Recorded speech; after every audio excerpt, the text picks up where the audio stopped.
આપણું આ બંધારણ છે એ બંધારણ દરેક કુટુંબ વાઇઝ પહોંચે એના માટેના પ્રયત્નો કરવાના. દરેક તાલુકામાં તાલુકા કક્ષાએ બંધારણ અમલમાં માટે આવે તે માટે સંકલન સમિતિ બનાવવાની, તાલુકાની સંકલન સમિતિ બનાવવાની અને એકદમ ચુસ્તપણે આ બંધારણ અમલમાં થાય એના માટે તમામ પ્રયત્નો કરવાના.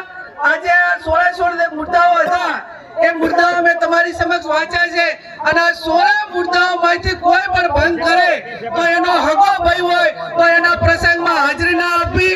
અને હું આજે આ વગરજીની ધરતી ઉપરથી બધાને વિનંતી કરું છું કે આ બંધારણ એ વગરજીની સાક્ષી, સદારામ બાપુની સાક્ષી, નાથ ગંગાની સાક્ષી, સાધુ સંતોની સાક્ષી જ્યારે અમલમાં આવ્યું છે અને છતાં કોઈ પણ વ્યક્તિ આ બંધારણ માટે એને અમલીકરણમાં કઈ બાછોડ કરશે અને આ પ્રકારના સમાજે નક્કી કર્યો ને વર્તે તો એ સમાજનો સૌથી મોટો દેશદ્રોહી ગણાવશે.